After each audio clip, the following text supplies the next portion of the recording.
Doing well. So as you can see that in this video we are going to know that what is the actually schedule for the first day or basically evaluation process जो होता है वो कैसे रहता है.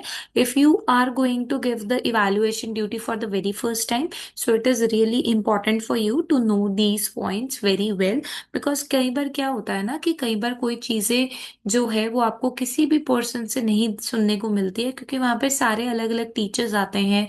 ये अच्छी होते हैं अच्छी होते हैं.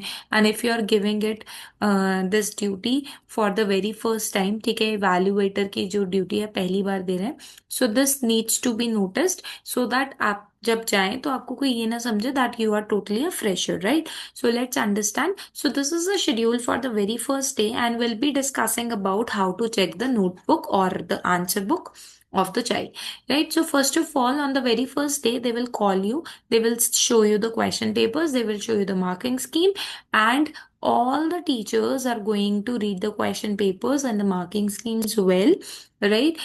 And they will do what they actually do, they do a mock paper checking. Now what is mock paper checking? कोई भी पेपर का एक प्रिंट निकाल लिया जाता है एंड एक मॉक पेपर का प्रिंट निकाल लिया जाता है 80 मार्क्स का. और ये जो मॉक पेपर है यानी एक सेट निकाल लिया, जैसे मान लीजिए सेट वन ले लिया, सेट वन, किसी ने सेट टू ले लिया और किसी ने सेट थ्री ले लिया. ठीक है, मान लीजिए चार टीचर्स ने सेट वन का एक ही बच्चे का पेपर फोटो कॉपी मिल जाएगा, सेट टू का फोटो कॉपी मिल जाएगा, सेट थ्री का फोटो कॉपी, चार फोटो कॉपी सेम ही होंगे. मतलब अगर मान लीजिए ये ए का पेपर है, ये बी का पेपर है और ये सी का पेपर है, तो ये ए का पेपर चार कॉपीज चार टीचर को मिलेगा चेक करने के लिए. ये set B, set two, B का पेपर चार लोगों को मिलेगा चेकिंग करने के लिए, सेट थ्री चार लोगों को मिलेगा चेकिंग करने के लिए. एंड फिर फाइनली मान लीजिए कि एक जो पेपर था वो चार लोगों ने चेक किया, सेम ही पेपर था, फोटोकॉपीड मिला था, ठीक है. आपने एक बच्चे के 62 लगाए, किसी ने 65 लगाए, किसी ने 62 लगाए और किसी ने 63 लगाए. फिर ये जो गैप आ रहा है, ठीक है, पेपर में, इसके बारे में डिस्कशन होगी कि ऐसा क्यों. ठीक है, तो जहां जहां पर आपको मार्किंग स्कीम के अकॉर्डिंगली, तो ये फर्स्ट डे जो रहता है ना वो यही रहता है कि कैसे होता है, टोटलिंग कैसे करनी है, पोस्टिंग क्या करनी है, टोटलिंग अंदर कैसे करनी है, ये सारी चीज आपसे डिस्कशन होती है. कई बार नहीं भी होते हैं. So in this video we are going to actually see everything which is required, right? So now precautions in the process of allotting of marks. जितने भी इवैल्यूएटर्स हैं इनको बताया जा रहा है कि मार्क्स कैसे अलॉट करने हैं.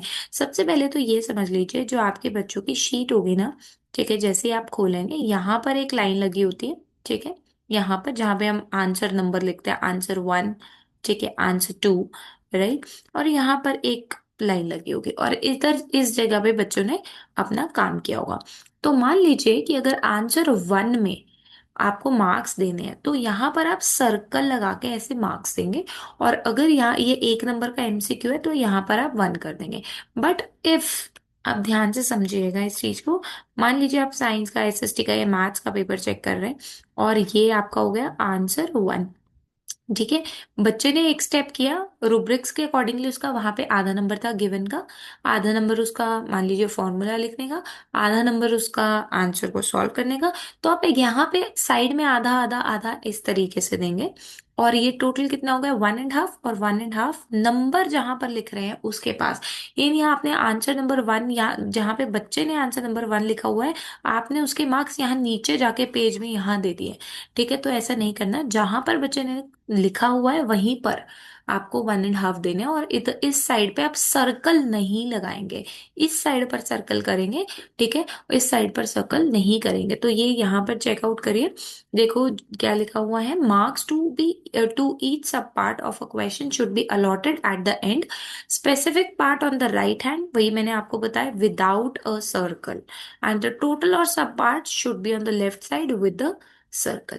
ठीक है, तो चेकिंग करते हुए एक चीज और, जब आप चेकिंग कर रहे हैं और मान लीजिए आपने फर्स्ट की चेकिंग की, टू की चेकिंग की, थ्री की चेकिंग की और फर्स्ट में ये पूरा ही क्वेश्चन गलत किया है, तो आपको यहाँ पे लिखना होता है जीरो, ZERO.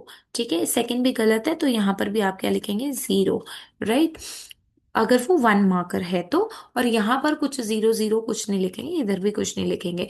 और एक चीज और है कि अगर बच्चे के पेपर में पूरे 30 क्वेश्चन से मान लीजिए, और बच्चे ने फर्स्ट किया, सेकंड किया और थर्ड क्वेश्चन कहीं पूरे पेपर में ही नहीं है, तो आगे जब हम पोस्टिंग करते हैं, पहले तो अभी मैं आपको बता देती हूँ पोस्टिंग क्या होती है, just wait for a minute. पहले हम एक और जो शीट है उसको डिस्कस कर लें, उसके बाद आपको ये क्लियर हो जाएगा कि पोस्टिंग क्या होती है।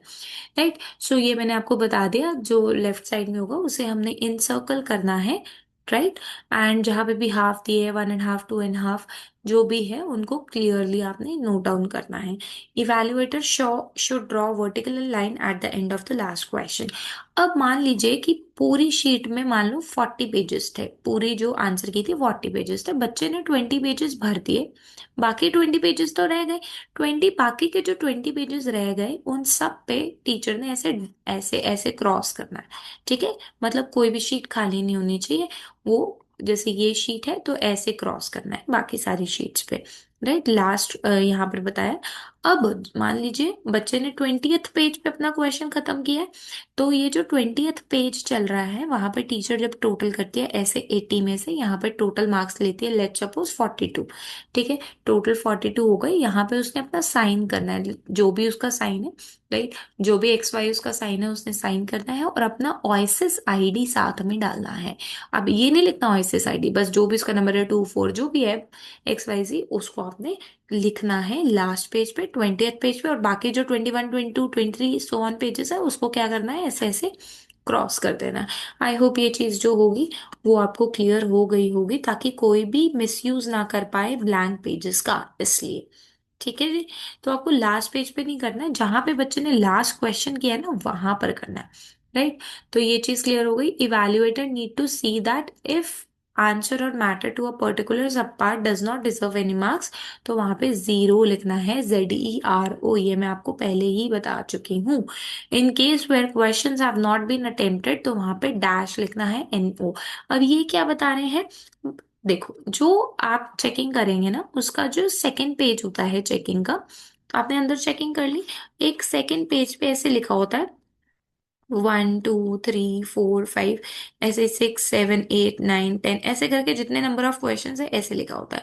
तो फर्स्ट क्वेश्चन बच्चे ने अटेम्प्ट किया, आपने पीछे देखा फर्स्ट क्वेश्चन में कितने नंबर है, 1। सेकंड क्वेश्चन में कितने हैं, 1। तो आप ये पोस्ट कर रहे हो, पीछे से देखकर आगे मार्क्स चढ़ा रहे हो। इसका फायदा क्या है, मान लो थर्ड क्वेश्चन बच्चे ने एंड में फिर से कर दिया, ठीक है, तो 2 बार मार्क्स नहीं मिलेंगे, एक ही बार मार्क्स मिलेंगे। फोर्थ क्वेश्चन में आपने कितने नंबर दिए, 1। 5 में कितने दिए, 2। 6 में कितने दिए, 2। मान लीजिए पेपर में बच्चे ने सेवेंथ किया ही नहीं है, तो आप जीरो नहीं देंगे, वहां पे नॉट अटेम्प्टेड लिखेंगे, NA लिखेंगे, या फिर डैश छोड़ देंगे, ऐसे डैश डाल देंगे, क्योंकि वो किया ही नहीं है। बट अगर, अब एक चीज और समझ में आने वाली बात है, अगर बच्चे ने लिखा है आंसर 8 और अटेम्प्ट नहीं है, बट जगह छोड़ रखी है आंसर 8 करके, तो यहाँ पर आप लिखेंगे ZERO। ठीक है, यहाँ पर जब पोस्ट करेंगे तब वहां पे NA नहीं लिखेंगे, ना डैश छोड़ेंगे, तब ZERO लिखेंगे। आई होप ये चीज क्लियर हो गई होगी आपको। फिर भी अगर कोई डाउट्स वगैरह रहते हैं, so you may let me know in the comment section. I am trying my best कि मैं आपको अच्छे से क्लियर कर सकूं हर चीज। Right, so care shall be taken into the account the attempts made by the examinee for any part of the question solved done at some other place page in the number book। कई बार बच्चे क्या करते हैं ना, जैसे first MCQ उन्होंने यहाँ भी कर दिया, और फर्स्ट MCQ उन्होंने लास्ट पेज पे भी कर दिया। लास्ट पेज मतलब जहाँ पे वो लास्ट क्वेश्चन अटेम्प्ट करेंगे, तो ये मेक श्योर करना है कि कहीं और तो नहीं कर रखा है सारे क्वेश्चन, या लेट सपोज बच्चे ने फर्स्ट सेकंड थर्ड कर दिया और फिफ्थ क्वेश्चन बीच में किया ही नहीं है, और एंड तक आपको ध्यान से चेकआउट करना है।